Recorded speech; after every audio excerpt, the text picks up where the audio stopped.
కళ్ళకు best friend వినుకొండలో the number 1 opticals Sriranga opticals RTC bus stand ఎదురుగా జీవాలయం కాంప్లెక్స్ వినుకొండ. ఐ చెకప్ కోసం ఇప్పుడే శ్రీరంగ ఆప్టికల్స్ ని సంప్రదించండి. జూన్ 4వ తారీఖు పెళ్ళైంది ఇక్కడే ఆంజనేయ సాంగుల్లో. అయితే మా మామయ్య 2-3 సార్లు అన్నాడు, నీ 12 లక్షలు నీకు ఇసుకెళ్ళు, మాకొద్దు, నువ్వు వచ్చి నీ కాంచి బాగుండట్లేదు, నువ్వు నల్లగా ఉన్నావు, అది ఇది అని అన్నాడు. సర్లేని నేను సైలెంట్ గా ఉన్నా. మళ్ళీ ఇంకింతే టార్చర్ పెడతానే ఉన్నారు. ముందు బయటికి పోయి మాట్లాడు, అది మా అత్త ఎంత చెప్తే మా ఆయన అంత, అది సార్. అదే ఇంకా బయట కూర్చోబెట్టడం, 2 దోశలు 2 ఇడ్లీ వేసి ఇంట్లోకి రానికుండా ఉండటం, అలా వేశారు.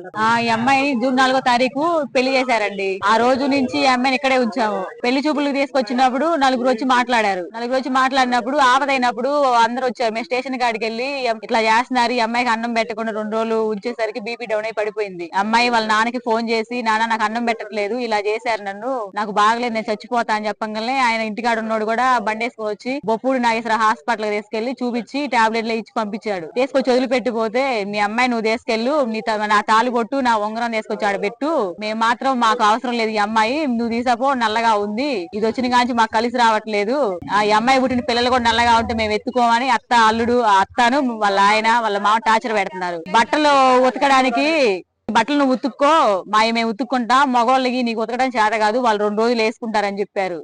ఆ అమ్మాయి ఉతుకుతానంటే నువ్వు అవసరం లేదు, ఉతుక్కుంటానని చెప్పి బట్టల దగ్గర నన్ను గొడవ వచ్చింది. బట్టలు ఉతికి డాబా మీద వేసి ముసలాయనకి ఉండలేదని చెప్పి ఆ అమ్మాయిని టార్చర్ పెట్టి పంపించాలని చెప్పి మనసులో పెట్టుకొని బట్టలు వంక పెట్టుకొని మా ఇంటికి పంపించారండి. వచ్చి నెల అవుతారు ఇట్లా చేశారని చెప్పి స్టేషన్ తీసుకెళ్లి కంప్లైంట్ ఇస్తే 4-5 రోజులు తిప్పినా కానీ స్టేషన్ కాడికి రాలేదండి మాట్లాడడానికి. ఒక రోజు ఇట్లానే అందరం వెళ్ళి పలకరించడానికి వెళ్తే లేదు, వాళ్ళు కూడా వచ్చారు. ఎదురుగా మాట్లాడి ఆ అబ్బాయి అన్నాడు, నేను తీసుకెళ్తాను ఆ అమ్మాయిని, 2 రోజులు ఇల్లు తీసుకొని మాట్లాడుకొని సామాన్ తీసుకెళ్తానని చెప్పాడు.